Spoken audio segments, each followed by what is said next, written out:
evening, everyone, and thank you so much for coming along.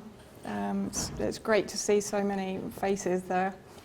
I actually just got back from my last trip to Syria on Friday, so I'm pretty fresh from chemical attacks in Aleppo and actually the amazing liberation of the kidnapped victims from Sweden. The 29 kidnapped victims, mostly women and children, who were kidnapped on the 25th of July of this year by ISIS after an attack on Sweden countryside and Sweden city that left 270 civilians dead, most of them massacred while they were sleeping. The attack began at 4 a.m. And was definitely enabled by the US coalition. And ISIS terrorists who fled the attack, having been pushed back by very poorly armed civilian defenders of those villages and the city, were then given protection by the US coalition. And in fact, the rescue operation took about 3 months in planning for the Syrian Arab Army to get close enough to the ISIS positions to actually be able to attack and rescue 23 of the 29 kidnapped victims. 3 were actually executed. 2 women and 1 young man were executed, beheaded by ISIS. 1 woman was left to die on the route. She was too elderly and too sick to keep moving, so ISIS basically just left her there to die. And 2 children, 2 boys, Qusay and Rafat, were actually killed during the liberation campaign by friendly fire, unfortunately. But 23 of those kidnapped victims were returned to their families, and I visited them actually last Thursday. So quite extraordinary, you know, completely goes against the narrative that the Syrian Arab Army is killing its own people. Nonsense. The Syrian Arab Army is the Syrian people. I can't stress that strongly enough. But that's not the subject of my talk tonight. What I'm going to be doing, I hope, and I'll try to keep it as brief as I possibly can, is to demonstrate really the high finance, what I call Anthropo Capitalist billionaire network that is actually behind many of these regime change wars or these humanitarian intervention wars that we've been seeing, but particularly what we're seeing now unroll in Syria for the last 8 years. What I want to do first, though, because basically the billionaire complex is what you don't see. The white helmets are who you do see, and you see them very, very publicly. You see them very extensively and on very, very major platforms. So what I'm going to do to begin with is just to I'm guessing most of you are aware of who the White Helmets are. You're aware of their role in the regime change war in Syria, so I don't need to give you too much background on that. But what I want to do is to just recap a little bit and go over my meeting with actual White Helmets in the south of Syria in September, when I actually rather inadvertently entered a functioning White Helmet Centre in Dar al-Balad, which was still under control of the armed groups. And we slightly stumbled into the White Helmet Centre. I think what actually saved me was the fact I was British, and they assumed I was there to up their funding. So somehow I managed to get through the interview with 2 White Helmets and one of the leading armed group leaders who for 7 years had actually been massacring civilians and army in Dada. So what I want to draw your attention to, because it's a very important connection to what I'm going to be saying throughout the presentation, is that this was an actual British government document that was published in April 2017, outlining the funding coming in from the Conflict, Security and Stability Fund to a number of organisations involved in implementing regime change in Syria, and among those, of course, are the white helmets, but also intermediaries that are basically funneling that financing to the white helmets, which include in the US Chemonics, and as you see at the bottom there, Mayday Rescue. So this is basically the budget from April 2017 to March 2020 to go to these organizations, including, well, which are the white helmets. But what is very important here is that part of this document, this extraordinary statement was made that Human Rights Watch and Amnesty International have stated that I won't call them the Syria Civil Defense because they're not the Syria Civil Defense. The white helmets are their most routinely reliable source for reporting. So basically, the two organizations that have a revolving door relationship with the CIA and deep state organizations are relying entirely on another deep state construct, the white helmets, to corroborate the evidence that they need to basically get support for regime change, military intervention in Syria. And again, the wording is quite extraordinary. Throughout the bombardment by Russia since September 2015, the white helmets have provided essential corroboration that strikes were not targeting Daesh, but moderate opposition entities. Now, I mean, here we have two absolute rank hypocrisy statements. One, in other words, the white helmets are providing evidence that corroborates an existing foreign policy. I mean, that's an extraordinary statement to make. Shouldn't the policy be based upon the evidence that's coming from the ground, not the other way round?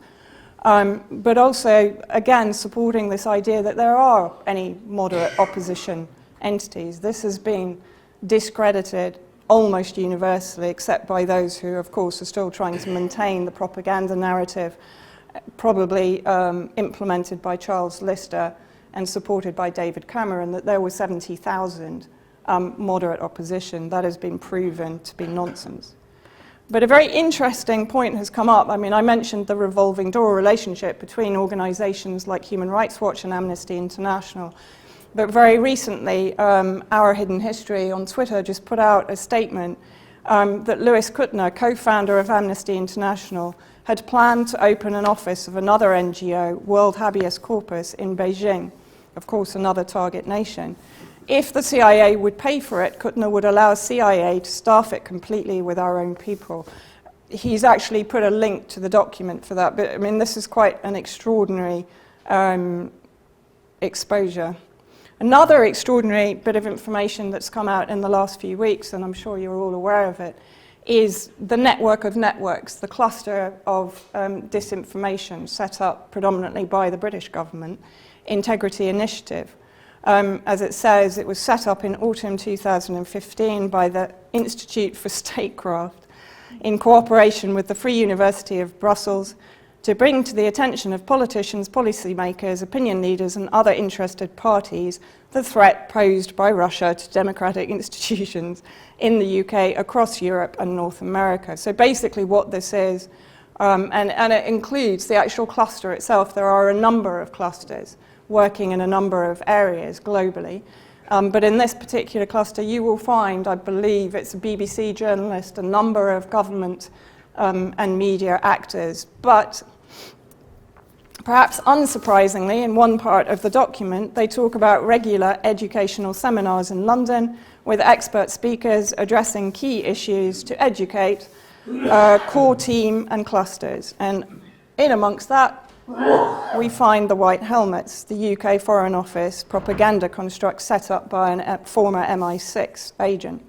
And of course, also as part of this particular section of the document, we find the focus on the political war on chemical weapon use in Syria. Again, a very strange wording. If chemical weapons are being used, this becomes a humanitarian issue. It becomes a war crime issue. It certainly shouldn't be a political war. But of course, we know perfectly well that chemical weapon use is being politicized and it is being instrumentalized against the Syrian government and its allies.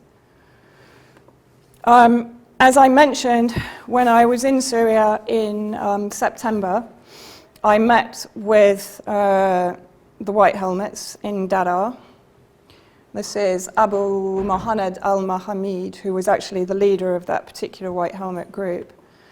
And what was interesting again, as we actually entered from this area here and drove into this sort of empty yard area here. But this, and this is customary for any white helmet centre, the biggest building on the left or behind us was the Nusra Front Centre, the former Al-Qaeda centre, and the White Helmet Centre, of course, was in the same compound. That we see in almost every liberated area, liberated from terrorist occupation in Syria. But then what was interesting, walking into the centre, all of the equipment was from the UK, including the jackets, and as you'll see, a fire engine.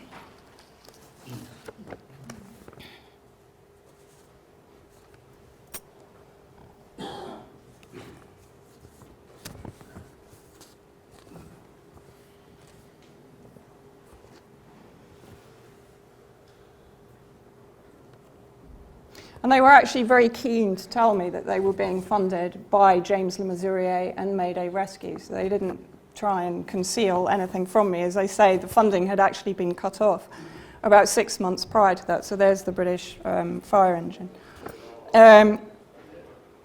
So I think they were keen actually to try and sell the whole concept of refunding them. And they assumed that I was going to take their positive image back to the British government. Why were they defunded? We don't actually know what it might be. They weren't very complimentary about Raid Saleh, who's the leader of the White Helmets. In their opinion, he'd buggered off to Turkey and basically abandoned them. So they were very critical of him. It could be just very simply that because the area at that point was under reconciliation discussions, so they assumed it would go back to the Syrian government control. I mean, they actually, this is another thing, because the myth prior to the special evacuation through Israel of a number of White Helmet operatives and Al-Qaeda leaders was that if they were to stay in the area, they would be under threat from the Syrian government. But actually, these White Helmets were telling us, no, it's fine, we get all our services, all our electricity, all our water from the Syrian government. We don't have a problem with continuing to operate. So on two levels, they sort of exposed the falsehood in the narratives from the mainstream media and obviously from the US coalition governmental alliance. When I mentioned the fact that in every single area, the Al-Qaeda centers were either shared facilities. Very often in another area in the south, in Quneitra, I actually visited centers where Al-Qaeda were in the same building as the White Helmets, where torture rooms and prisons were actually underground or next door to the White Helmet centers. This is actually a town called Madik Citadel, which is to the north of Hama, right on the borders with what is now the kind of terrorist stronghold in Idlib. And I'm actually taking this photograph from about 400 meters away. And this building is a White Helmet center. This entire town is occupied predominantly by Nusra Front, but also Jaish al-Islam and Arar Sham. Jaish al-Islam, of course, the British government is paying for their PR, effectively to whitewash one of the most brutal terrorist organizations in Syria that is not designated a terrorist organization by the so-called international community. But Al-Skelbiye, which is the Christian town that I was in to take this photo, had just that day come under attack by cluster munitions from this town, fired by those various terrorist groups into civilian areas in Skelbiye. The day before, Mahade, another Christian town, had been targeted also by cluster munitions. 13 civilians had been massacred in that attack, including one entire family, the mother, the wife, and the 3 children, leaving only the husband as a survivor. So again, we see the White Helmets operating in close proximity with the terrorist groups. And again, just reiterating that fact, this is in Eastern Ghouta in Sakbar, going through the White Helmet former centre, which again was right next door to actually a bomb-making factory run by Jaish al-Islam, from memory. We found Tamkeen jackets. Now, when I mentioned the UK Foreign Office funding, two other intermediaries were Adam Smith International and Integrity Consulting, interesting similar name to Integrity Initiative, who set up an initiative or a project called Tamkeen, which basically supported what they term as civil society, so the local councils, the White Helmets, the Free Syrian Police. What I demonstrated very, very clearly in East Aleppo is the connection between all of those entities, those so-called civil society entities, and the terrorist groups. I apologize for some of these images, but the White Helmet group in Dar al-Balad were actually responsible for at least two executions, one in May 2017 and one in June 2017. This was the one in June, which was when an air defense base, to the south of Dara was overrun by the armed groups. A number of Syrian Arab Army soldiers were massacred. Their bodies were brought back. We've actually managed to geolocate where they were brought back to, and they were brought back very close to the White Helmet Centre that I visited. And I was told, Eva Bartlett, who also visited Dara shortly before me, she managed to get testimony from civilians that the White Helmets had basically chopped up the bodies of Syrian Arab Army soldiers. They put them in plastic bags and dumped them in the tip. And this video was actually released of one of the White Helmet operatives doing exactly that. Of course, the White Helmets that we met and spoke with said to us, well, if anyone was involved in executions, we sacked them. Great.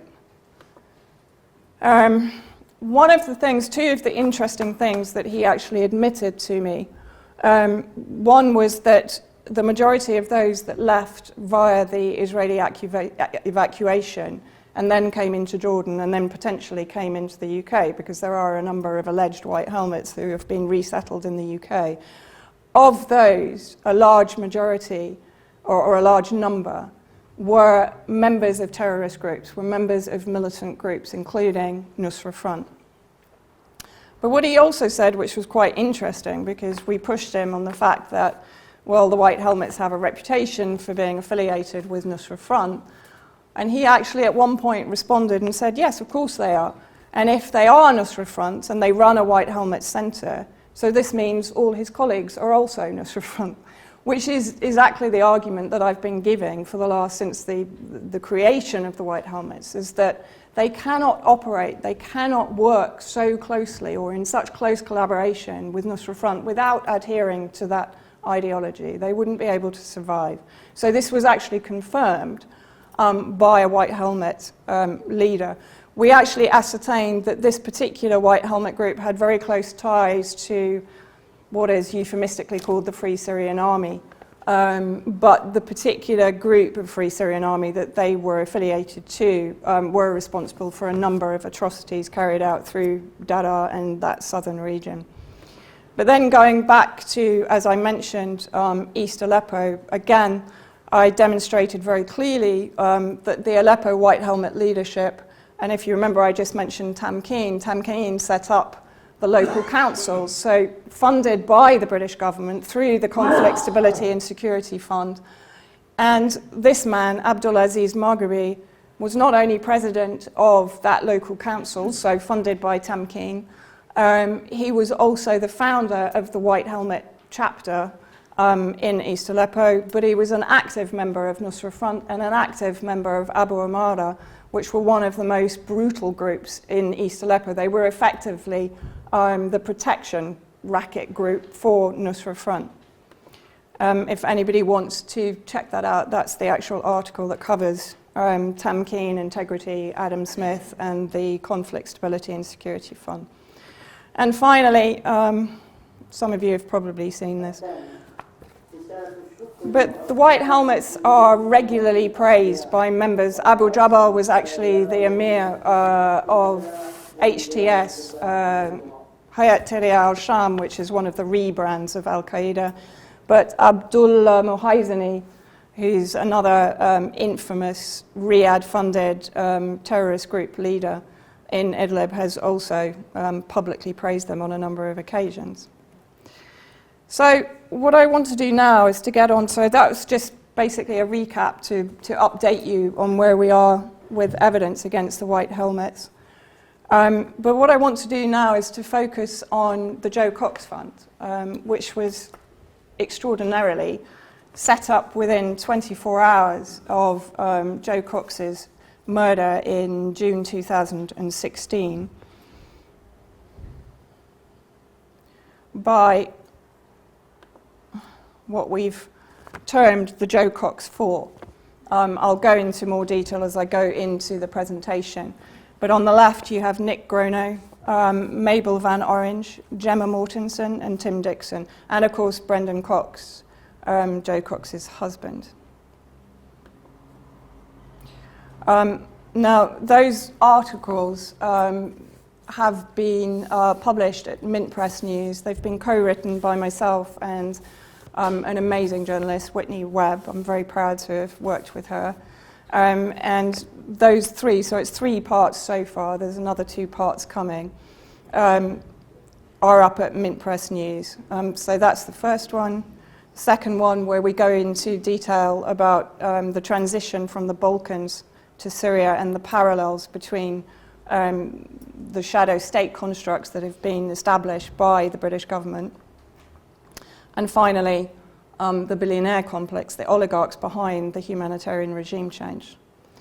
I just want to read you, this is a quote from Professor Piers Robinson, who works at the Department of Journalism Studies in the University of Sheffield, but he's also the convener of the working group, the academic working group on Syria, propaganda and media, and they've been doing some amazing work on particularly the chemical weapon attacks, but also right now they're working on the Integrity Initiative project. So what he basically said was, understanding the way in which power is exercised in democracies requires careful and detailed exploration of power networks. In the contemporary world, these involve relationships between state actors, political movements, think tanks in particular, business interests, and also popular culture and celebrity politics. Think George Clooney, Angelina Jolie. Part of modern-day propaganda operations aimed at mobilization of bias involve power, political and economic actors co-opting media and popular culture celebrities in order to promote particular worldviews, shape public understanding, and to achieve concrete political outcomes.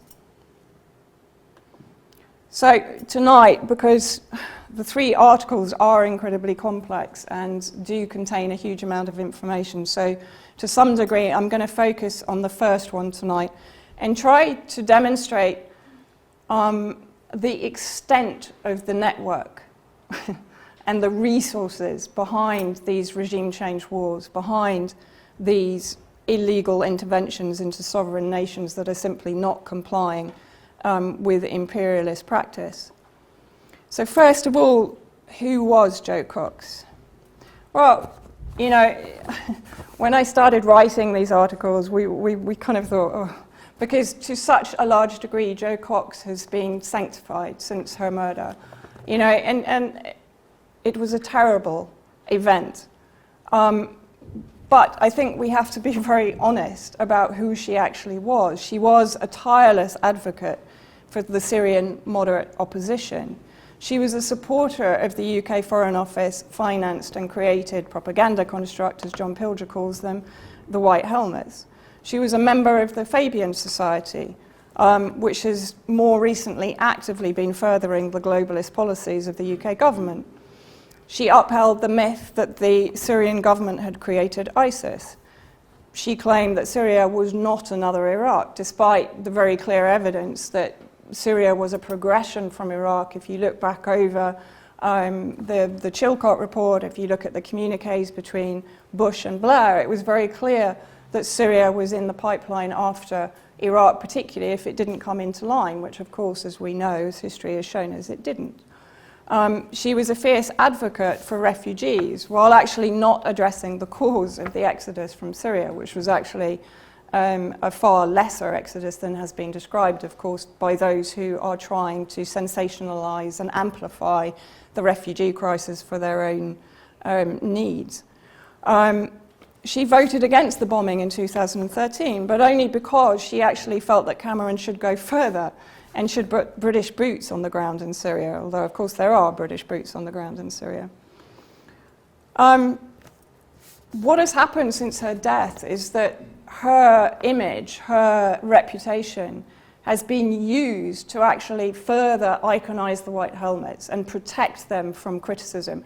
If you ever watch a single British politician being put under pressure, particularly Andrew Mitchell, quite recently, I think last year, on RT Going Underground, when Afshan Rattansi, who does a fantastic job, actually started to pressure him about who the White Helmets were, he immediately went in, but Jo Cox advocated for them, Jo Cox supported them. So it's almost like Jo Cox's name becomes a talisman with which this group, which is protected across the board by all of the capitalist organizations, by the entire hybrid war complex, Jo Cox is used as further protectionism for this organization.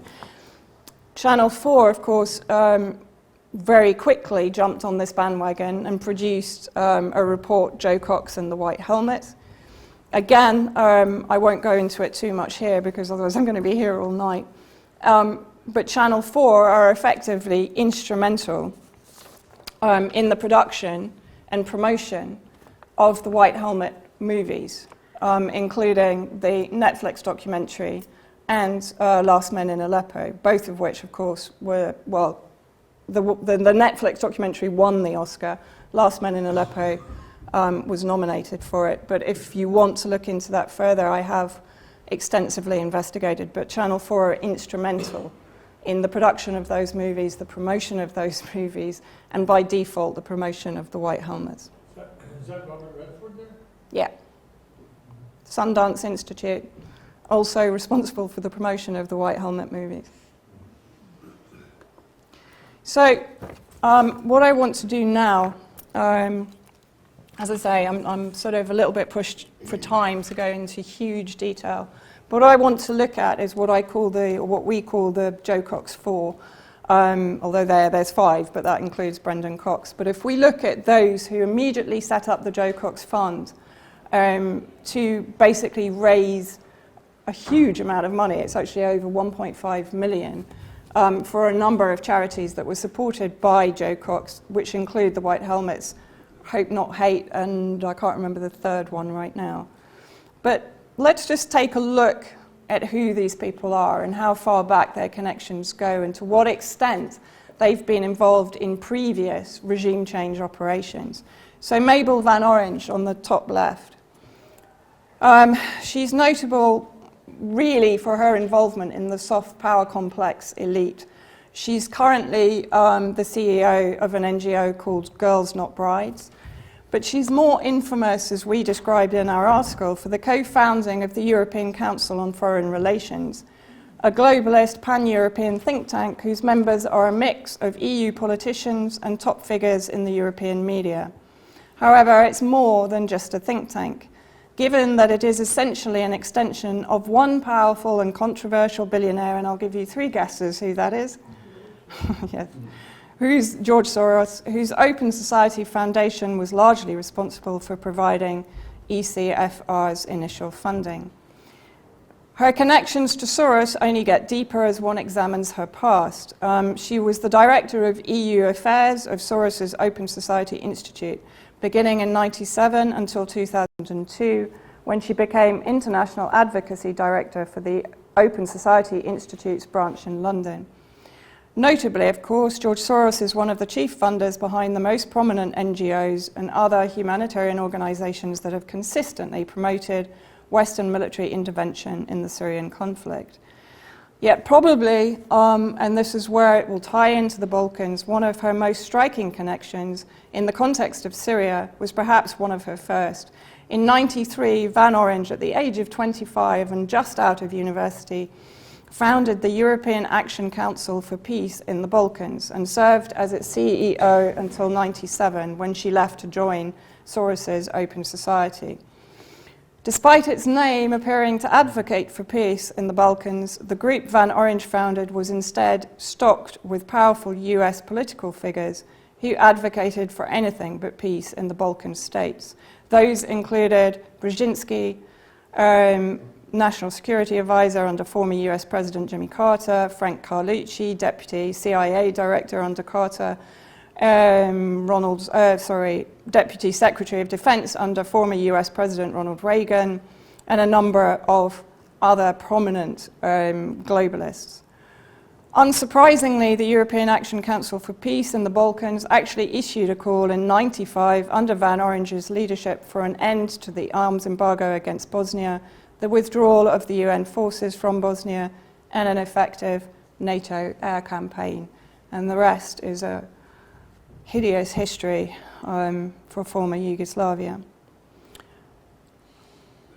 On the right, you have Nick Grono. He previously worked with Jo Cox at an NGO, an anti-slavery NGO called the Freedom Fund. He was Deputy President and Chief Operating Officer at the Cutting Edge Conflict Resolution and Prevention Cartel, commonly known as the International Crisis Group, which is responsible for manufacturing consent for a number of interventions globally.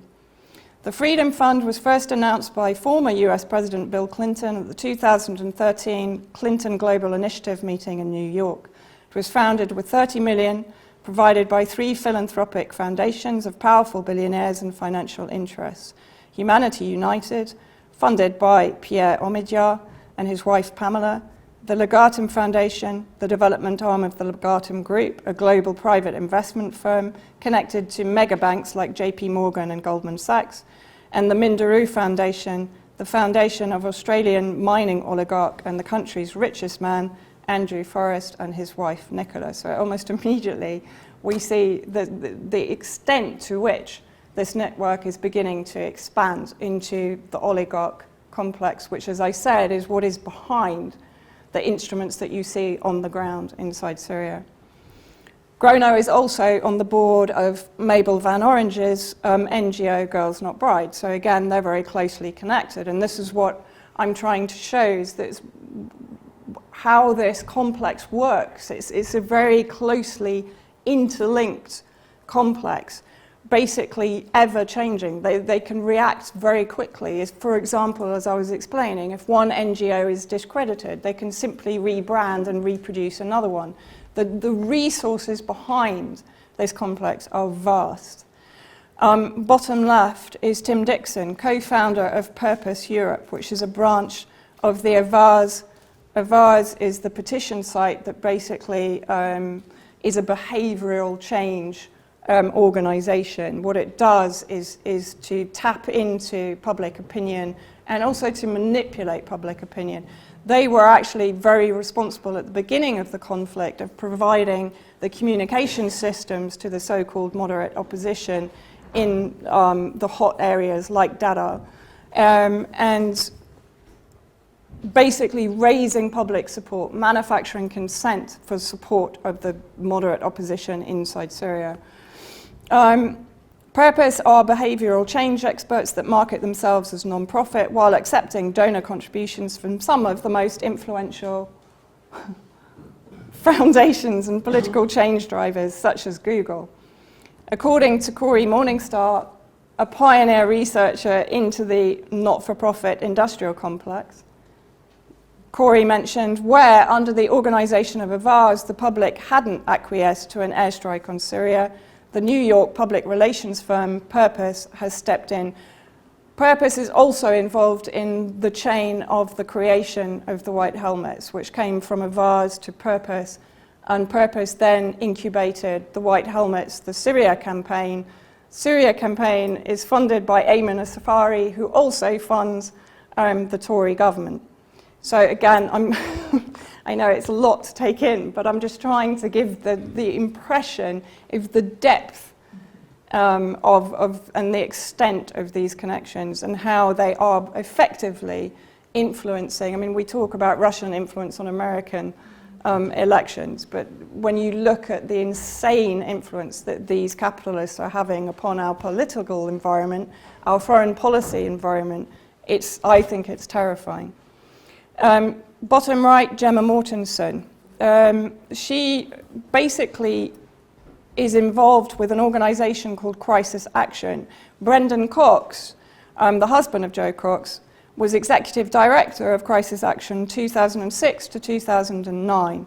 Gemma Mortensen has been with them from 2006 until 2015. Again, Crisis Action are a catalyst, how they describe themselves, a catalyst for global change. Tim Dixon is also involved with Crisis Action. Gemma Mortensen is also on the board of Change.org, another behavioural insight influencing organisation, very similar to ours, puts out petitions, controls public opinion. But Crisis Action, also on the board of Crisis Action, Mabel Van Orange. So again, you're seeing how all of these people interconnect into this Jo Cox fund, into this project. Crisis Action partners are an impressive collection of virtually all the human rights organisations. When you actually go to their website, they include Human Rights Watch, Amnesty International, Oxfam, Save the Children, Mercy Corps, International Crisis Group, and many more that work as extensions of US-UK state foreign policy in a chosen conflict zone. In fact, the Crisis Action Network is one of the most expansive webs of the NGOs prevalent in providing cover for multiple regime change wars. And among the Syria-related NGOs under the Crisis Action umbrella, we find Syria Campaign, who basically run the PR campaigns for the White Helmets, Avaz, 38 Degrees, which is a branch of Avaz, the UN Foundation, again, heavily connected to the Clinton Foundation. The CEO of the UN Foundation, Kathy Calvin, came from, I told you, came from actually Hill and Knowlton. I don't need to mention what Hill and Knowlton did in the incubator baby scandal, which of course took us to war against Iraq. And she is heavily connected. The UN Foundation is heavily connected back to the Clintons. In fact, every single one of these connections leads back to the Clinton Global Initiative. Mosaic Syria, Chatham House, unsurprisingly. Chatham House also has a direct connection to the White Helmets. Asad Hanna, who is the White Helmets media and advocacy manager, contributes to Chatham House. And Chatham House have actually led annual general meetings for the White Helmets in Gaziantep in Turkey. They also include the Muslim Council of Britain, which is heavily influenced by Islamist organisations like the Muslim Brotherhood, who have long been an instrument of destabilisation, a British construct, of course, established in Egypt, and have been used as an instrument of destabilisation in Syria and the region for the US coalition. Many of these crisis action partners were actually listed as supporters of the White Helmets in the run-up to the Nobel Peace Prize in 2016, which luckily they failed to get. And many observers at that point were horrified to see an organisation like Greenpeace, also a member of the Crisis Action Coalition, publicly supporting the White Helmets. But what was even more extraordinary was when a number of people wrote to Greenpeace and said, what on earth are you doing? I mean, why is Greenpeace effectively supporting Al-Qaeda in Syria? The response was an absolute test case, a script from Syria Campaign. It basically said, oh yes, we know all about the disinformation campaign against the White Helmets, which of course is led by Russian agents. And as far as we know, they're, tailors, doctors, carpenters and bakers rescuing children from under the rubble. So fundamentally, Greenpeace utterly reneged on its responsibility to the public. As a public influencer, it did not investigate the White Helmets. It simply put out a standard reply that, in my opinion, was fed to them by Syria Campaign or by a member of the PR agencies running the White Helmets.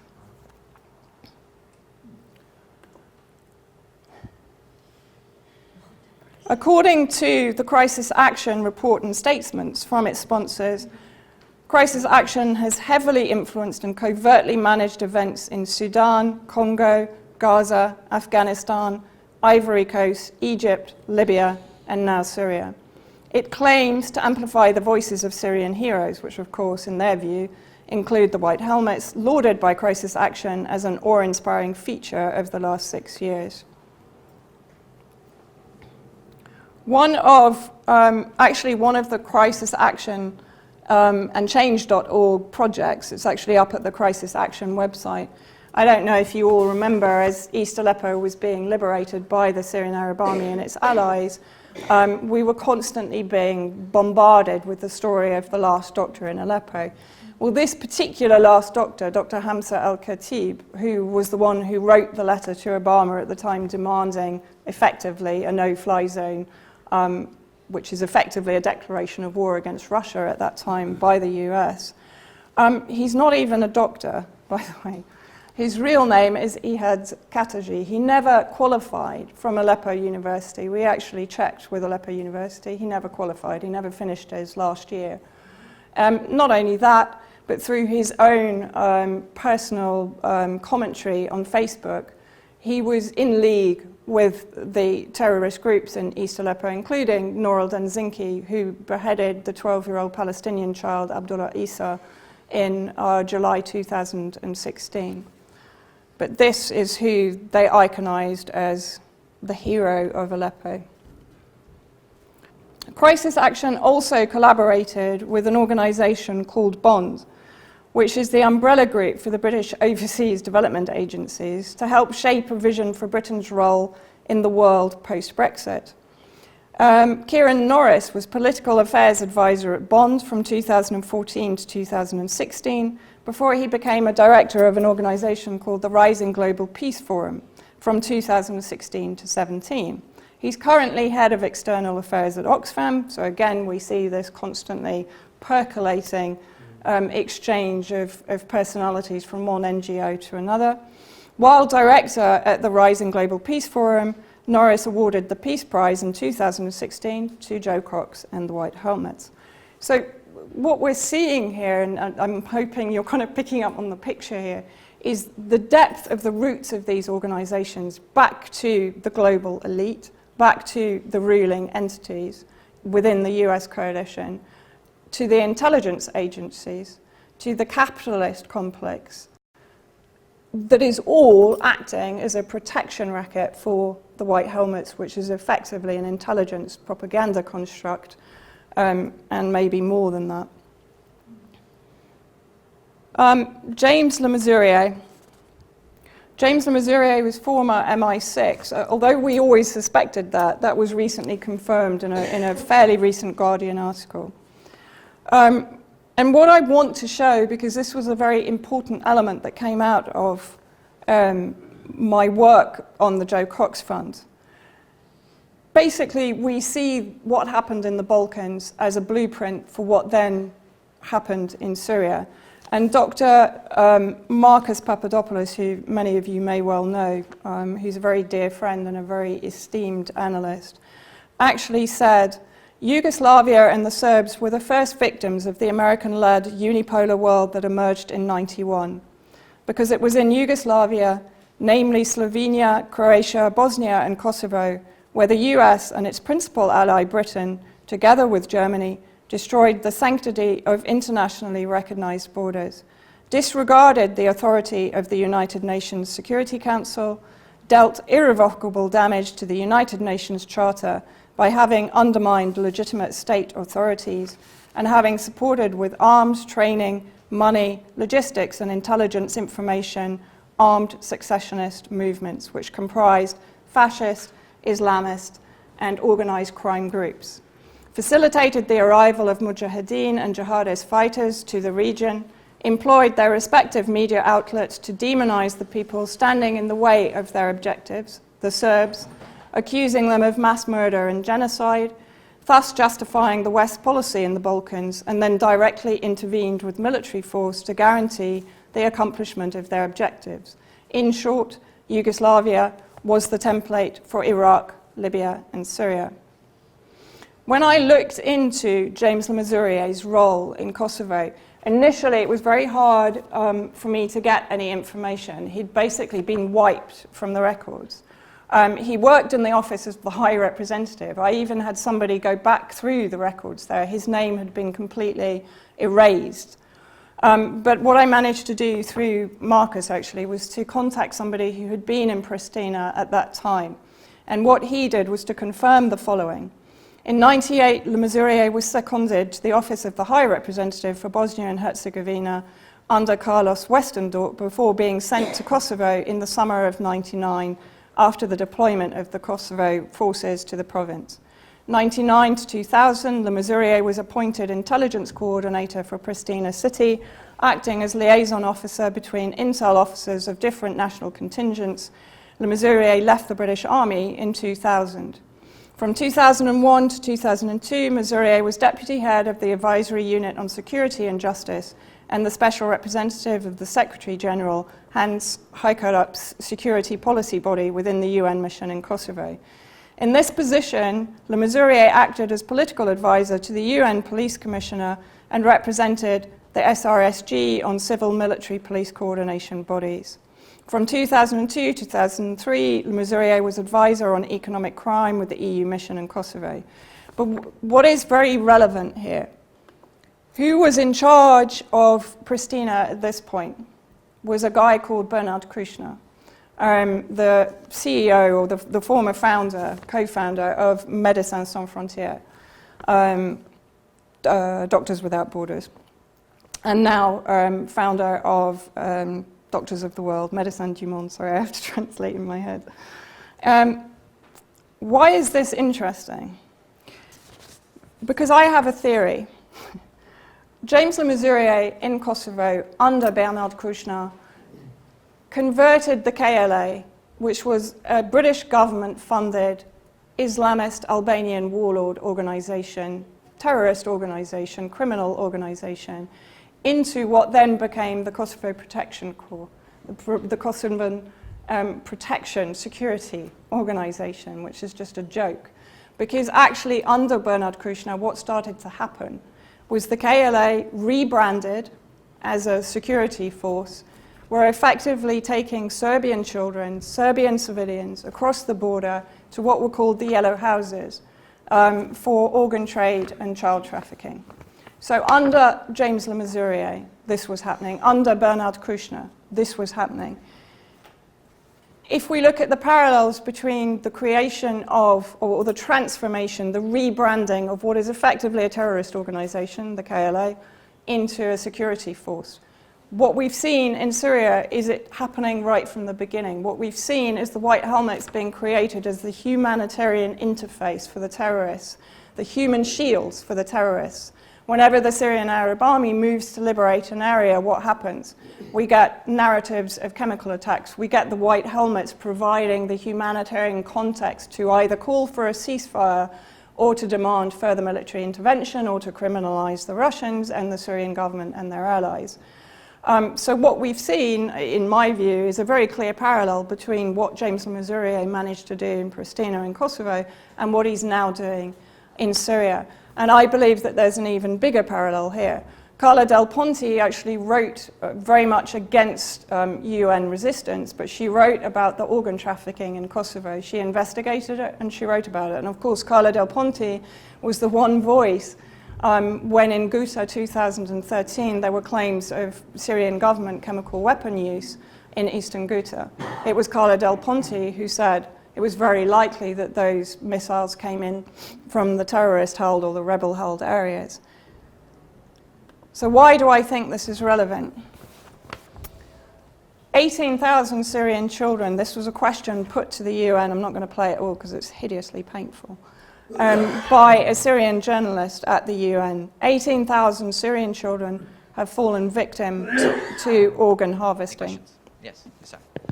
Farhan, today, Dr. Iskaf, a Syrian doctor working in North Syria, reported a staggering number of 18,000 children whose organs have been harvested, mainly in Turkish refugee camps. In Turkish hospitals, when they go for treatment for minor injuries, many of them perished and their organs were totally taken out. What is the Human Rights Council and what other investigations are doing about this? Why should this come from a doctor who works there, not from the United Nations?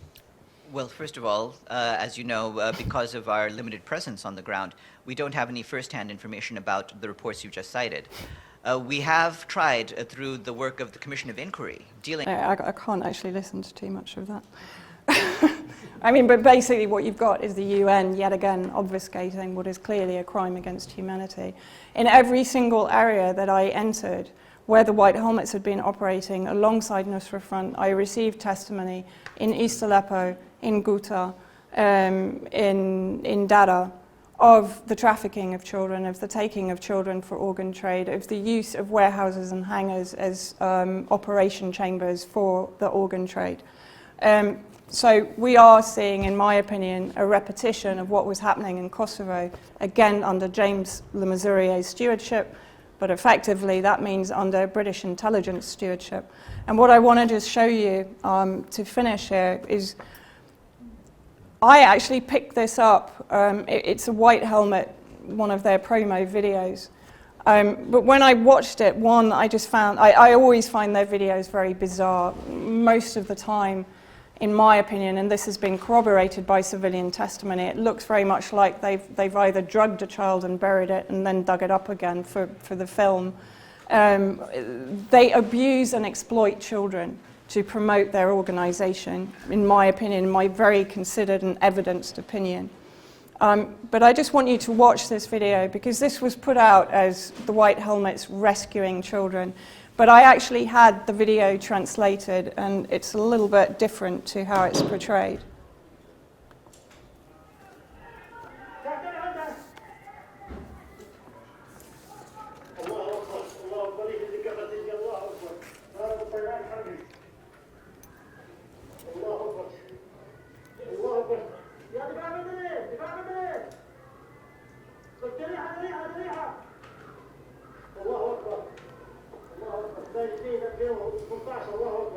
One, you do not pick up an injured child like this.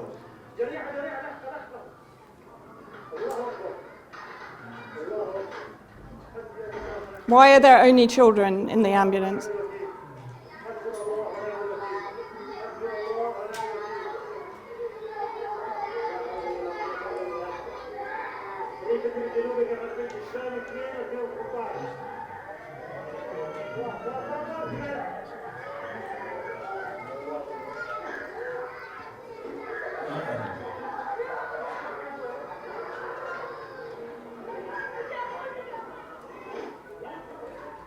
And that also has the Turkish crescent on the ambulance. So basically the mother is screaming for her son to get out of the ambulance.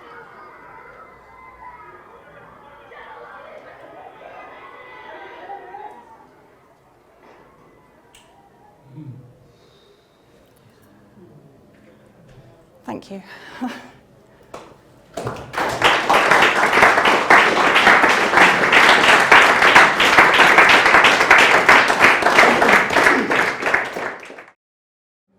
Can you tell us anything about what's going on in the minds of these terrorist groups, the different groups? Yeah. Because it's very hard to understand what they're about. Yeah. As suppose it is Islamic or are they nationalist or do they just hate the government? I mean, it's very hard to understand why these people are behaving this bestial way against their brothers and sisters, really. Can you give us some insight into that? Or I think I'd query, first of all, the idea of them being brothers and sisters. when, for example, the ISIS terrorists invaded the villages around Sweda, which is in the south, it's the Druze community, to the south of Damascus. In one village in Shrehi, they managed to kill all of the ISIS terrorists. Very few of them had Syrian passports. Most of them, I think, from memory, the nationalities were Egyptian, Somalian, Chechen, Ugya. Are they Muslims? Yeah, basically. Nearly all of them. Yes, So huge So majority. this Islamic extremism narrative is not really true then? No. Okay. What, in the sense of we're fighting? the Oh, yeah, Islamic we're State? fighting for Allah. That's not true at all. It's a very, I mean, that's a bit simplistic. ISIS, there is an ideology behind it, of course, because they're being financed by Saudi Arabia, by Qatar. Saudi Arabia has a Wahhabi ideology, so an extremist Islamist ideology. Qatar has an Ikhwan, a Muslim Brotherhood ideology, which is a political Islam.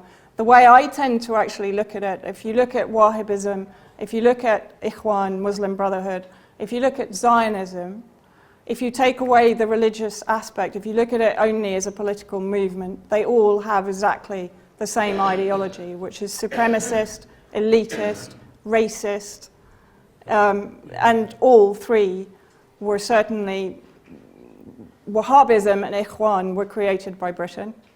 The House of Saud was created by Britain. Zionism was certainly aided and abetted by Britain. So if you look at the three movements, and that's why there is now a close relation between Saudi Arabia and Israel, for example, in the Syrian project, right? Because it serves the aims of both nations to destabilize Syria and to partition it, to remove a strong government, etc., and to destabilize that. Syria is the hub of that region. If you look at it, it's the center of the wheel.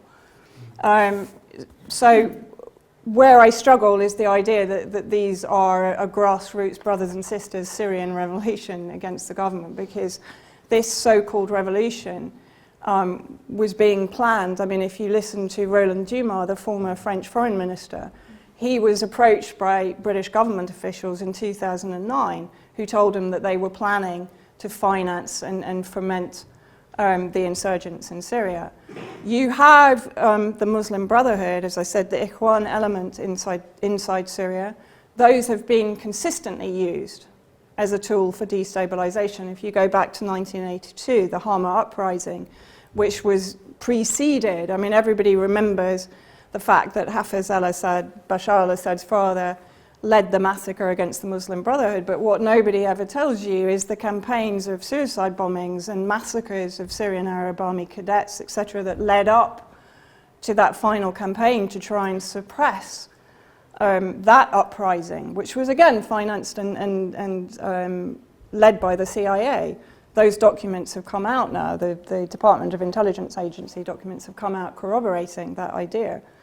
So, you know, I think, yes, of course there is an Islamist ideology behind it. There is an extremist ideology behind it, but in my experience, from what I've seen on the ground, this is beyond anything Islamic. I would actually put it more in an occultist, Satanist bracket.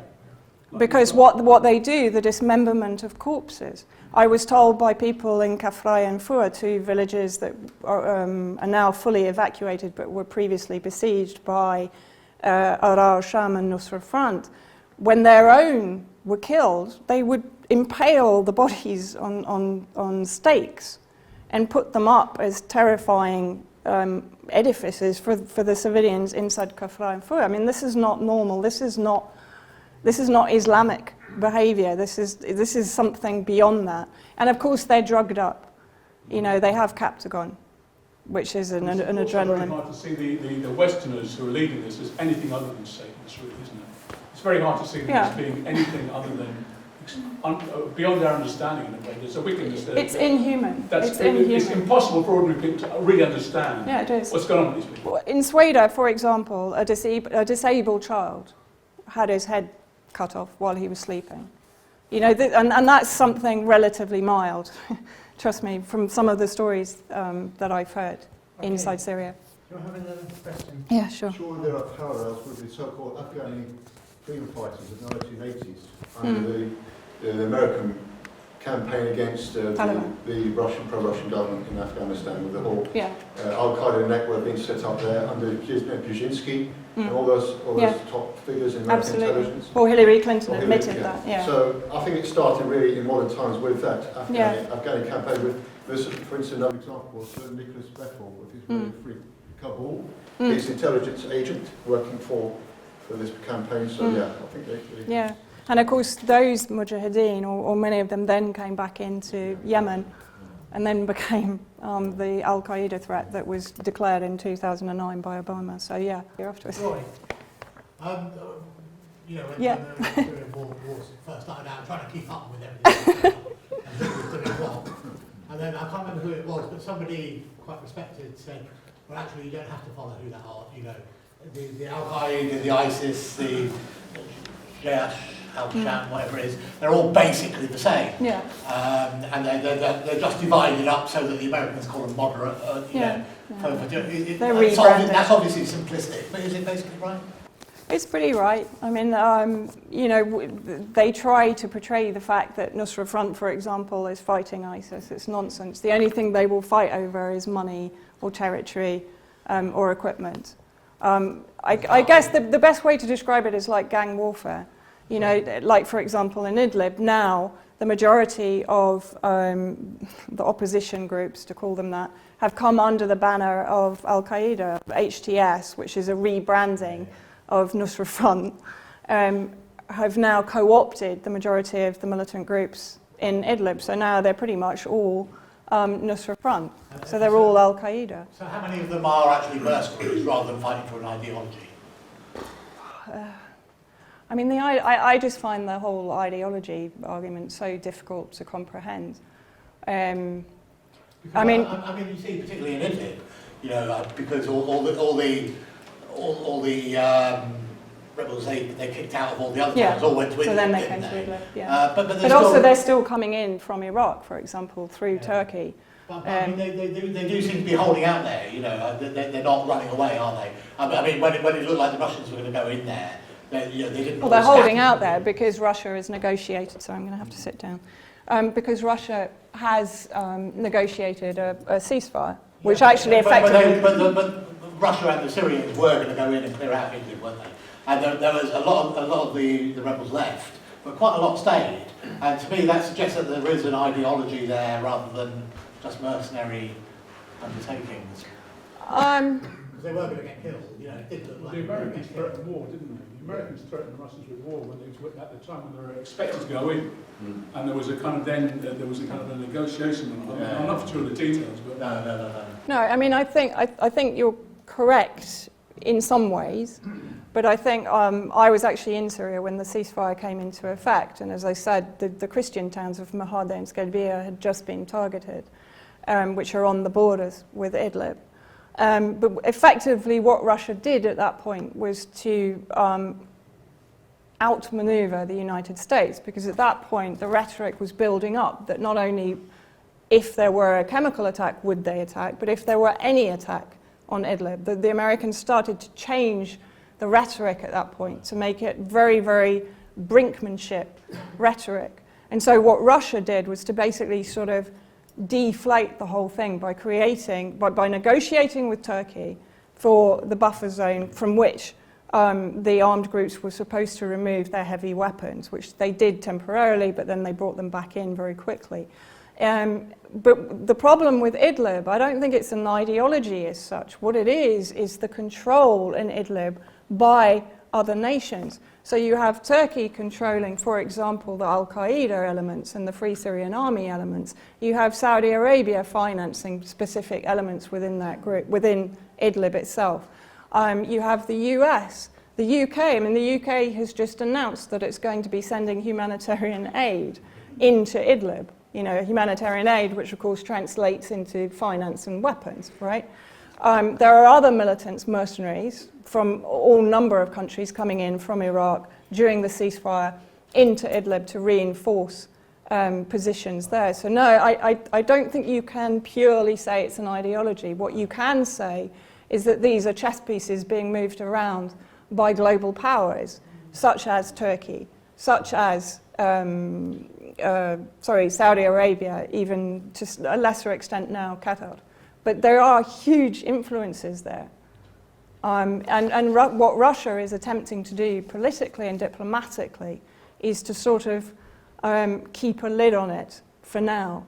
But what we've seen since the chemical attack on last Saturday, and I went to Aleppo 2 days after that, over 150 people affected by what is looking now like a compound of, I think it's ammonium nitrate and some other form of irritant, which created symptoms of constriction of the throat, streaming eyes, difficulty breathing, etc. Since then, what we have seen are surgical strikes on what are known to be terrorist positions around to the west of Aleppo. And in the last few days, the towns of Skelbiye and Mahade have been under high alert because, again, it's coming up to Christmas. And so last night they were firing Grad missiles into areas around Skelbiye. So they were on high alert then. So we're still in a very, very precarious position. But what I would say, more than it being a reason, the reason they are there is ideological, I'd say it's more to do with the global powers that are controlling those entities inside Idlib. And that includes the US coalition in Britain. Okay, James. Could I suggest that it has got an ideological basis in the sense that ISIS was originally conceived when Israel was formed. It was, they called it the Islamic Caliphate. They wanted to establish a caliphate in order to take back Palestine from the Zionists. And that the people in that party became the Ba'ath Party in Iraq. And when we dissolved the Ba'ath Party, when what's his name, Bremer, said nobody from the Ba'ath Party is to be allowed to take any political positions in Iraq, they all left the country or disappeared into the sand, as it were, and formed, I believe, ISIS. So with the intention of continuing that caliphate idea. Now, it doesn't sit very well with the way they behave, but I think Israel was frightened of this caliphate idea gaining ground, and so they infiltrated ISIS with real terrorists, in other words, people who were prepared to cut people's heads off and film it, so that it got a bad reputation for ISIS, and therefore mollified the movement, which is really what's happened. We only heard about ISIS in 2013. That's the first we heard. Yeah. And that happened directly after there was American soldiers went onto YouTube saying, I didn't join the US Army to fight for Al-Qaeda in Syria. Yeah. The Al-Qaeda brand was trashed. The American military saw through it. They started turning against their government, and all of a sudden you get this new brand, this ISIS. So that's the first we saw of it. Yeah, that's right. But also ISIS are not in Idlib, by the way. ISIS are not in Idlib. So, we were talking about Idlib, so I was talking about Idlib not being so much of an ideological... Yes, question. Yeah. Have you perhaps exposed or contacted the heads, such as the Cox 5 and so on, to ask them what they're doing, or do they realise what they're doing? The heads of what, sorry? Of the Cox 5, the heads of these organisations. The prim and proper chaps who went to the right school, that sort of thing. Yeah, unfortunately, they're not too keen on speaking to me. If you want to try and contact them, by all means do try and let me know what they say. No, I have attempted. Yeah, no, I have attempted. And any response? No. No. I think they're under strict instruction not to talk to me, actually. Get a response from Cameron to go and tell us why you can't pay them so much. Yes. A few minutes ago, I Yeah. you said something about the fighters being drugged up. Did I hear Yeah. you correctly? Yeah. Can you say, that's the first I've heard of that narrative, so can you just say a little bit more about If you actually do a quick search on Libya and Captagon, you will see that I think that's the first use of Captagon. What basically Captagon does is in stressful environments, your body creates adrenaline to enable you to deal with it. But normally your body has a natural inhibitor which prevents the adrenaline continuing to rise. What Captagon does is it prevents that inhibitor working. So basically these guys are kind of permanently high. And what you will hear, for example, and that's what I've heard throughout Syria, in Malula, for example, the Christian town that was overrun by Nusra Front in 2013, I've spoken to members of the Christian community that took up arms to defend their town. And what they told me was that they were literally pumping these fighters full of bullets and they were still walking towards them. And that's basically what Captagon does. You can't feel pain. You just keep functioning. Where does this drug come from? Is it some CIA thing? That's a good question. I don't know who effectively produced it in the beginning. I would guess it's an American drug. But if you look it up, you'll find it both in Libya and in Syria. And as I said, reports from almost every single battle zone that I've visited after its liberation. I've been told, even in Sweden, they told me that they were shooting these ISIS fighters, pumping them absolutely full of bullets, and they were still walking towards them. So what it effectively does is enable these fighters to keep fighting through any conditions. So they're drugged up, basically. Okay, yes. I was interested in what you said about James and Syria, Yeah. and the way this all, for me, it goes back to Yugoslavia. I mean, the strategies that were involved in Yugoslavia were very similar. Yeah. And it seems to me that the war that's really being fought is being fought in the media. Yeah. It's being fought here. It's not Yes. being fought there. Yeah. I mean, we heard, at the time of Srebrenica, we heard nothing about Krajina, nothing. But ethnic cleansing was going on. The Serbs were being driven out of a whole area of Yugoslavia. The children had to drive the lorries because there were no men. The men were all enlisted and fighting. Not a word in the media. And so if you want to understand Srebrenica, you've got to understand that there was meant to be a huge prisoner exchange, a vast prisoner exchange. No Serb prisoners turned up. So we don't get the news, and unless we can fight this battle in the news, here and in the media, nothing's going to change. Yeah. Well, I mean, the Sweden massacre that I talked about, we actually contacted Alison Banville, a very good friend, the co-founder of BS News. She contacted Jon Snow, and she actually said, I can't find a report on the Channel 4 website about one of the worst massacres of the 8-year conflict. And the prevarication from Channel 4 was quite extraordinary, the excuses they put out.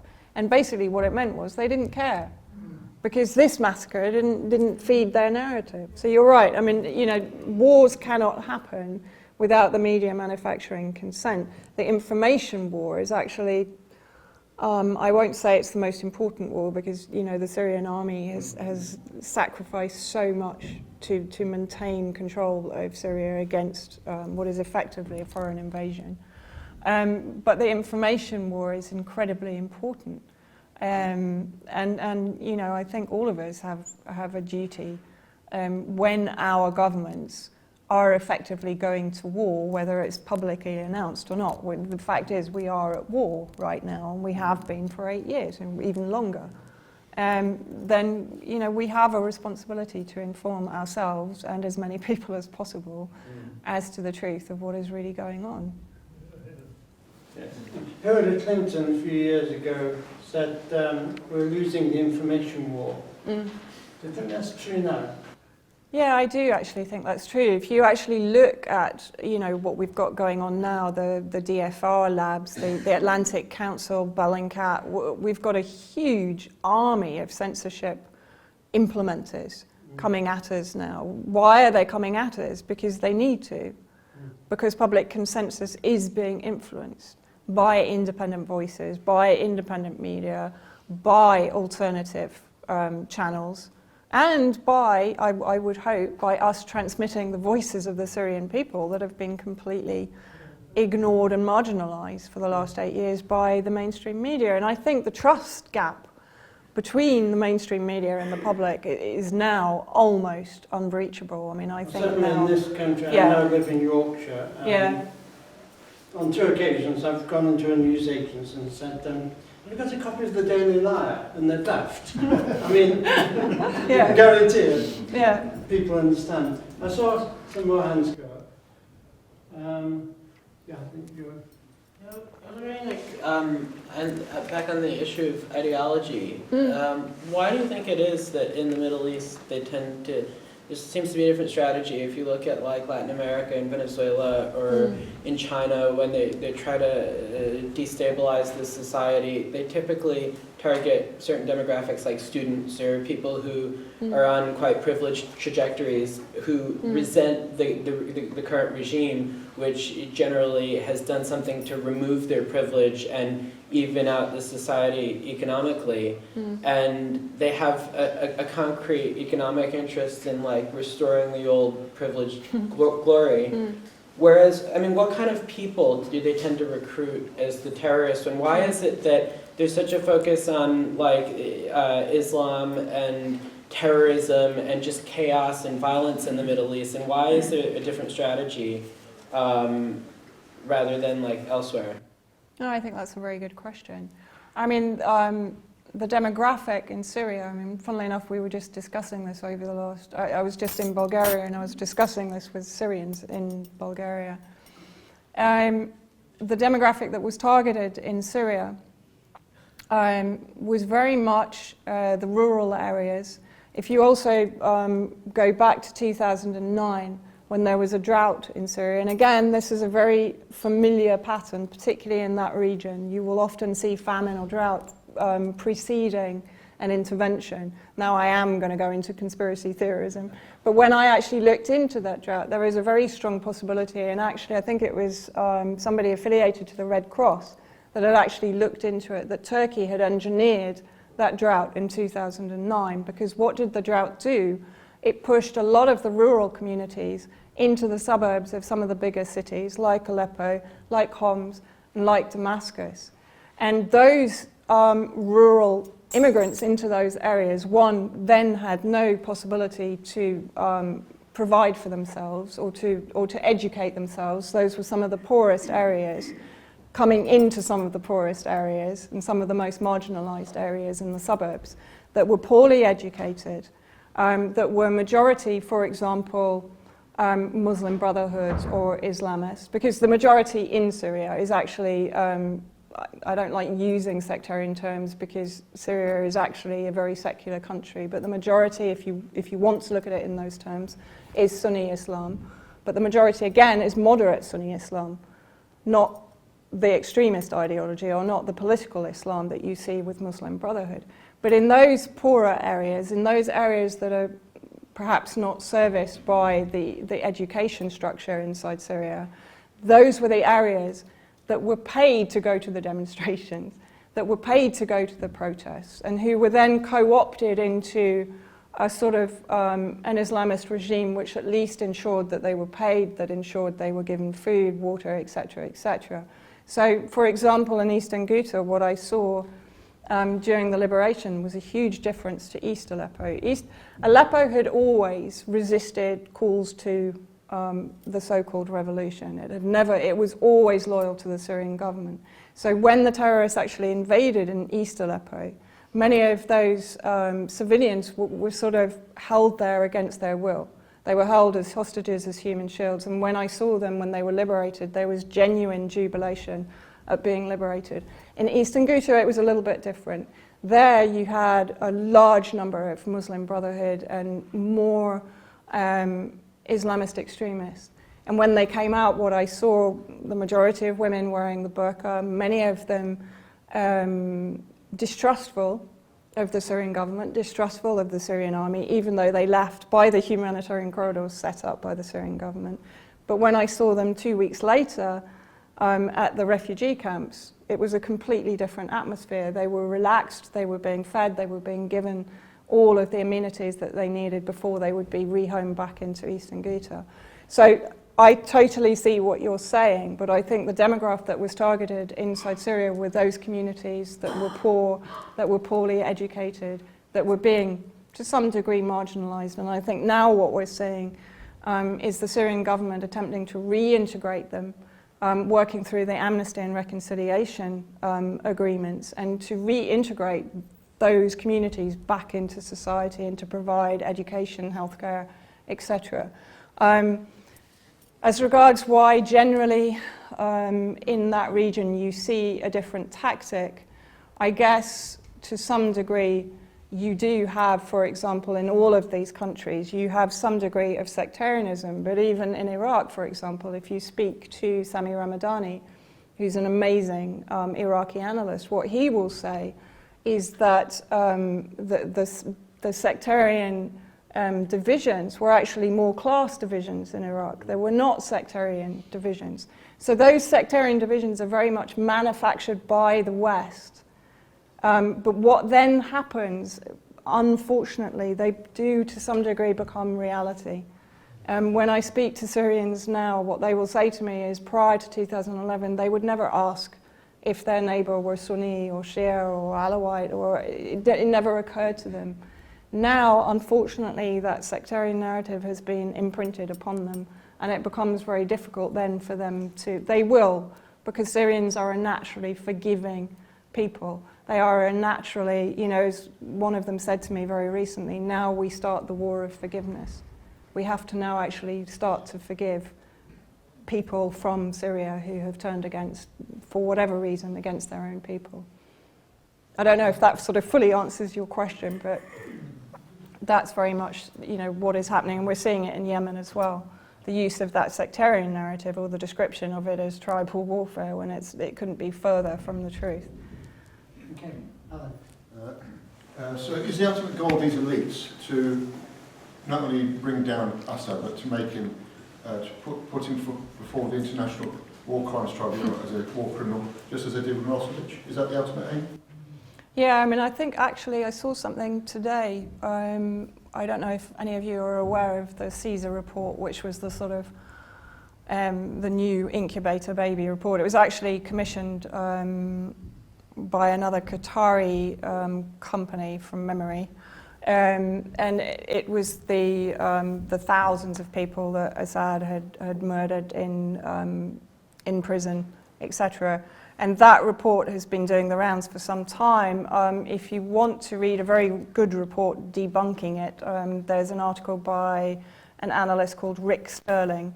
And if you just Google Rick Sterling and Caesar report, he did an extensive investigation into that. But what I saw actually today, somebody sent me an email that the Caesar report is still being used, as you said, to propel President Assad to the ICC as a war criminal. So although it has been completely discredited, in our opinion, in fact, even Human Rights Watch, I believe, admitted that many of the bodies that were shown were actual Syrian Arab army captives. And photographs were taken of their bodies and used to demonstrate that Assad had been murdering his people. So yeah, there is, I mean, yes, of course there is. And Britain, in my opinion, is leading that drive, that particular drive. Okay, Tony.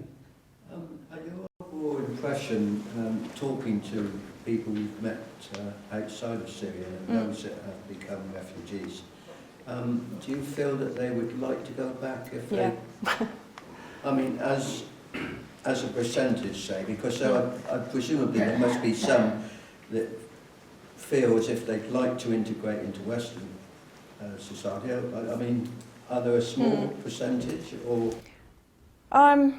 I think, first of all, you need to put into context the so-called refugee crisis. Yeah, of all the refugees, probably less than 20% are Syrian.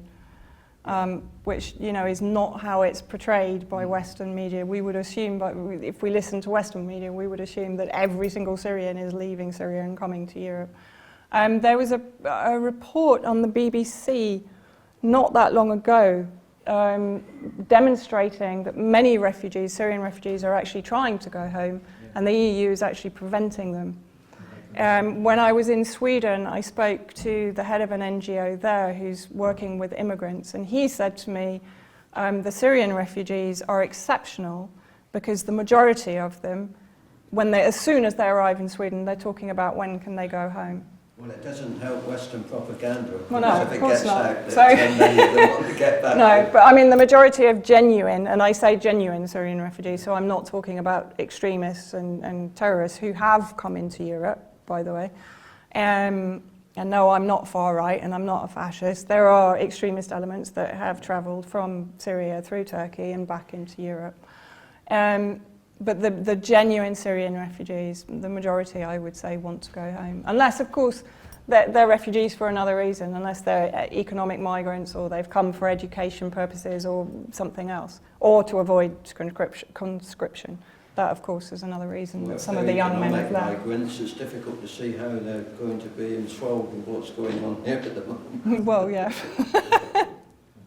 Yeah. Roy, kind of the narrative amongst everybody who's in the know really is that Syria, Assad's kind of winning the war and that Idlib's kind of the last battle. But that kind of ignores what's going on east of the Euphrates, which doesn't get mentioned anymore. So is Assad giving that up now? Is that... No. No? That's where all Assad, the is. no. I mean, Assad, and not only Assad. I mean, I think we need to be careful of making this a discussion only about President Assad. If President Assad stepped down tomorrow, the Syrian people would keep fighting for their independence and for their secular state. And I think that's a very important point to make. You know, the West loves this kind of Hitlerization, as I call it, of any target leader. And then it becomes very polarized. It becomes, you know, you only talk about President Assad. Assad did this, Assad did that. And the army becomes Assad's forces, etc. But I think, no, I mean, President Assad, the Syrian government, the Syrian state is committed to cleansing every single inch of Syrian territory of the US coalition of terror. And I think you're right, in the northeast, and that includes Al Tanf, the military base, and of course the Rukban refugee center, which is right on the borders with Jordan, which is fundamentally under the control of the US coalition, where they're training and recruiting, by the way, ISIS and Al-Qaeda, which is why they're not allowing UN agencies in, and then claiming that the Syrian government is preventing UN aid getting into the refugees, blah, blah, blah. But basically, the northeast is being controlled by the US proxy, the SDF, which is effectively 80% the YPG, who are ethnically cleansing that area of Christians and Assyrians, by the way. Yeah. So yeah, I mean, that is, but what I would also say is the Kurds themselves are a very small minority of the Syrian population. Of that small minority, I think it's around 10%. But they are concentrated in that one area. Yeah, but a very small percentage are actually separatists or calling for a Kurdistan, for a state in the northeast. The majority of Kurds are negotiating with Damascus right now. They're not going to come up against the tribal elements in the northeast. And effectively, I think once the US stops power multiplying them, they will come into line with Damascus. That's my impression. But of course, at the moment, what you've got also is Turkey and the US vying for influence just west of the Euphrates in Manbij. At the moment, the US has control of that area, but it's allowing Turkish patrols. Turkey is trying to annex areas in the northwest. I mean, it already has control of Afrin, for example. So, you know, and you've got the UNGA making the declaration that Israel should withdraw from the Golan territory, which was a pretty landmark statement for them to make. But of course, that's going to generate a reaction from Israel, and actually we've got Netanyahu recently saying that, you know, they will invade Lebanon, etc. So it's not over by a long shot. Idlib will be, if they decide to go in, and they're going to have to go in if the attacks by the terrorist entities increase, which I think they will leading up to Christmas. I don't know if they will go in with a full-out military campaign. my gut feeling is they'll go in with surgical strikes and very targeted on-the-ground operations. They're building up troops there. With or without the Russians? With the Russians. With the Russians. Yeah. Well, they use the Russians very much for surveillance and for air support. But they are building up troops. There are troops moving up from the south, from the now liberated south. They're moving up to the northwest. So clearly there is build-up for an operation there. Okay, Alan at the back. So what is the role of Erdogan's Turkey? So are they simply involved in order to annex territory? Is there some other broad government? Well, I mean, I think you have Erdogan's pretensions as the next Ottoman emperor. And what is very important for Turkey is the reduction, in their view, of the Kurdish threat. And, Turkey plays such a criminal game. It really does. It's profiteering. It swerves between working with Russia and being a part of NATO and basically doing the United States bidding. Of course, it's looking to annex. I mean, when I was in Kasab, which is in the, hang on a minute, in the northwest, you could see the partition wall that Turkey has built, which is effectively annexing part of Syrian territory there in the north. So yeah, of course they're looking to annex, and if they can't annex, what they're doing now is they effectively have control of Idlib. They're providing the electricity, they're providing equipment, they're providing resources to their militant factions that they control and have incubated inside Idlib. So effectively right now they have control of particularly Idlib city, and of course they have control of Afrin, and they have troops on the ground. What is their role? To annex more Syrian territory, because of course they annexed already Iskenderun and converted it into Hatay. So they've already taken Syrian territory previously. And of course what they want to do is provide a buffer zone between what they perceive as the Kurdish threat, or the unification of the Kurds along the Turkish border from the northeast to the northwest. Yes. I just sort of question. I have a mature moment there. But yes, the effects of the Israeli bombing in Syria. Would you know anything about the effects of that? The effects? The effect of the bombing by the Israeli Air Force in Syria. The effect? Yeah. Well, I was actually in Damascus when they bombed the coastal area of Latakia.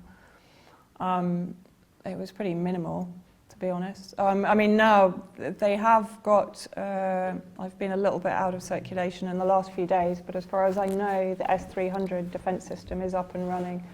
But even previously, people kind of jump on the bandwagon to criticize Russia when, for example, they feel that they don't respond to an Israeli air attack.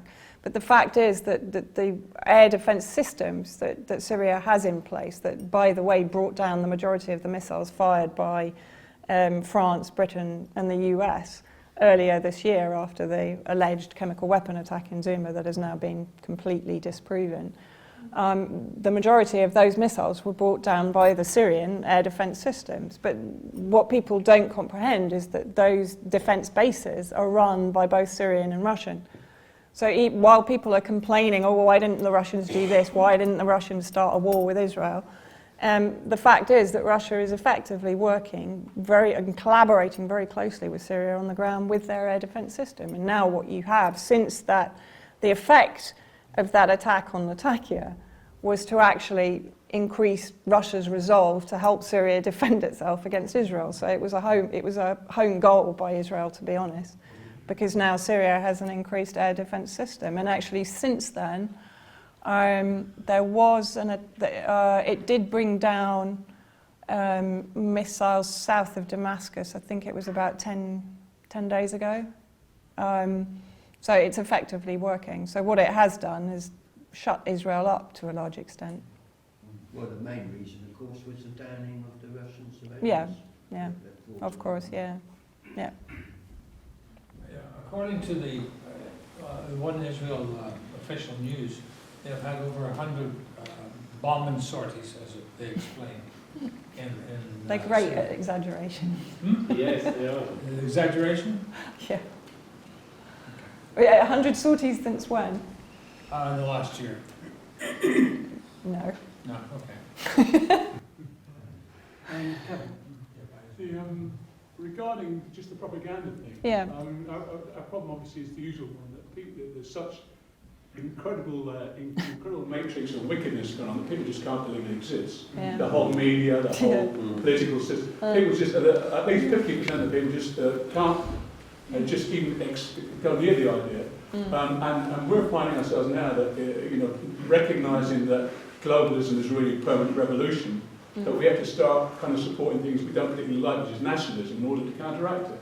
So that's kind of going on. But do you ever come across journalists in Syria, from mainstream journalists, and ever speak to them? And have any of them ever sort of said, listen, this is really for people for us? Have you ever come across that kind of phenomenon? No? Yeah, a job. I know, but I mean, do they express it? Do you ever find anyone who's actually said, oh gosh, am I selling my soul?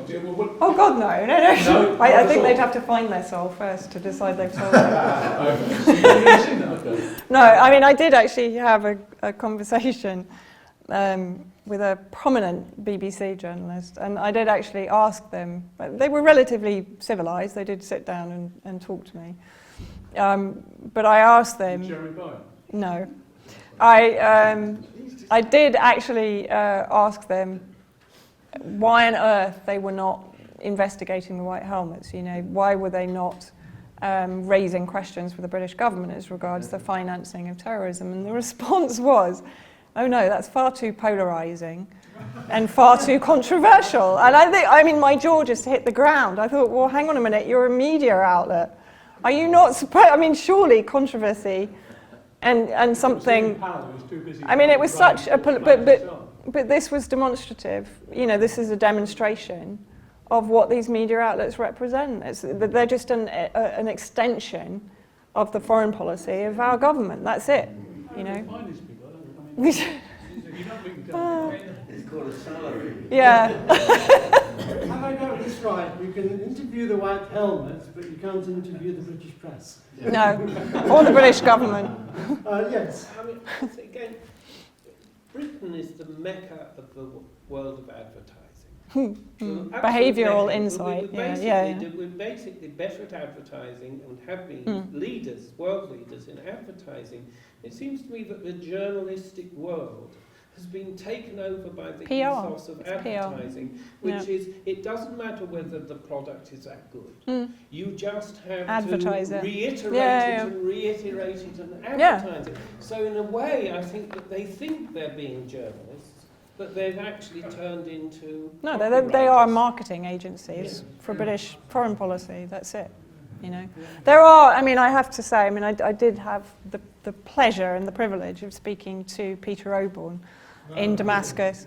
And, there are some real journalists left, actually. And we actually had a really good few conversations, and he did some really great reports last time we were there. Okay, he still has to editorialize them to some degree. He's a very honest journalist, and there are a few like that are working within mainstream media, but not many. What can actually print, isn't it? Yeah, he is. I had the same impression. I spent a couple of minutes discussing with him after giving the talk. Yeah, he's a really he's a decent guy. Oh no, Peter Hitchens is great. I mean, they're both. I mean, interesting. They both have columns in the Mail, which of course is vilified by most people. But actually, the Mail has some real mavericks within its organisation, and it does produce some very good reports, some very honest reporting sometimes. Yes, right. Yes. You mentioned something about the battles, the wars basically being fought in the news, like over here with Syria. And I was wondering if you would say that that is the case, and I feel like it is, that the war is really being fought in the West, in the media, to a large extent, more so than like China or Cuba or something, they brag about like the reformists are winning, the moderates are winning in the political system or whatever, and and it's kind of like good news in the business press for people who might be specifically trading with big corporate people who might be specifically trading with those countries, and then they kind of whitewash it for the working classes in the US and UK or whatever in case they happen to overhear it. Whereas here there's like such an emphasis on fear-mongering that ISIS is taking over and they're going to take over the world or whatever, and we're fighting ISIS. And the white helmets, and John Pilger calling it like a propaganda construct, that essentially the battlefields, the antics on the battlefields are basically being done as a prop for the war in the media. It's like a theatrical stunt to change opinions over here. And I was wondering if you would say that it's true that more so in Syria and the surrounding areas that the war is really being fought in the news over here than actually on the ground over there, more so than in other places where imperialism has its tentacles? No, I wouldn't agree. Because the Syrian Arab Army, when you actually look at the losses in the Syrian Arab Army, this has been an incredibly protracted and bloody campaign on the ground in Syria. If you consider the fact that now they have back full control of over 80% of the country, which is an extraordinary feat by the Syrian army. An army which, by the way, is heavily affected by economic terrorism, by sanctions and embargoes.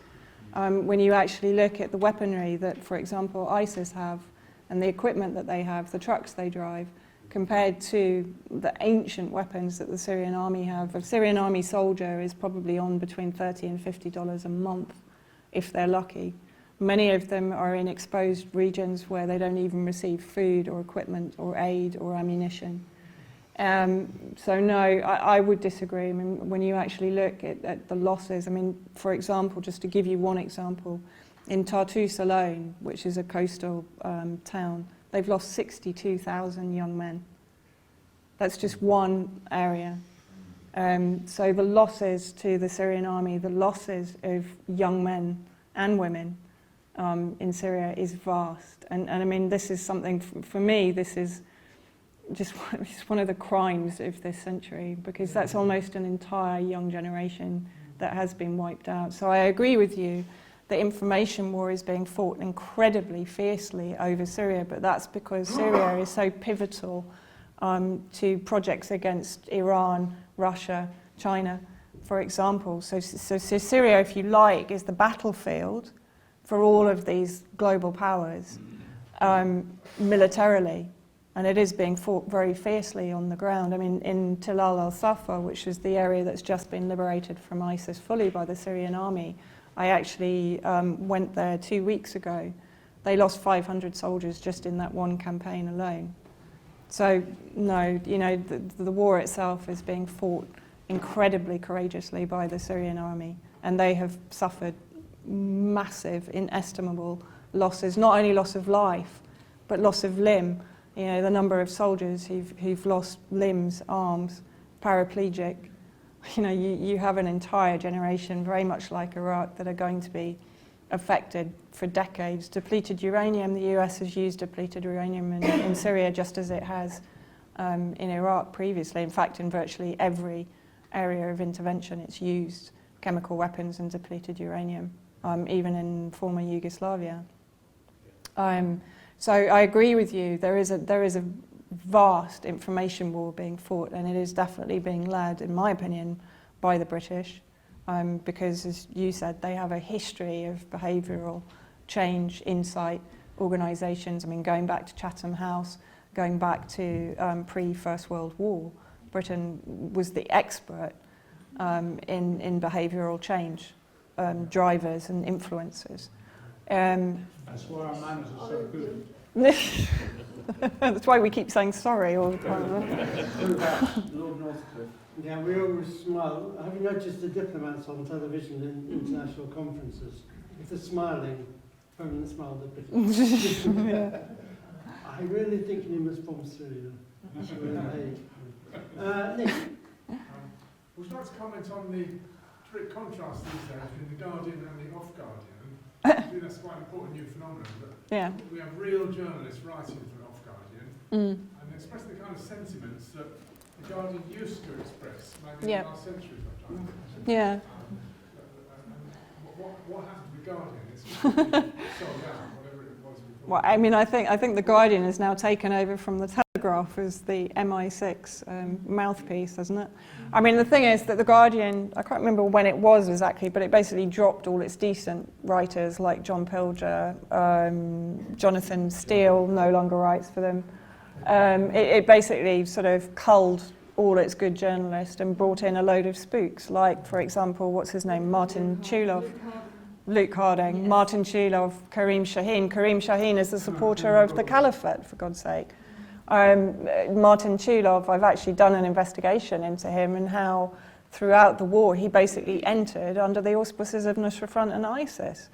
You know, so clearly, in my opinion, an agent working with the British government inside Syria. The Off-Guardian, my understanding is it was set up by a bunch of journalists who basically took exception at the Guardian's misdirection. Yeah. One of them was a Guardian writer, was it Ian Knightley? Was he not sure. Because he's one of the people who started the Off-Guardian. Not sure. Very possibly, yeah. I'm sorry, I'm not that informed on. He actually did write for the Guardian. Yeah. Quite very possibly, yeah.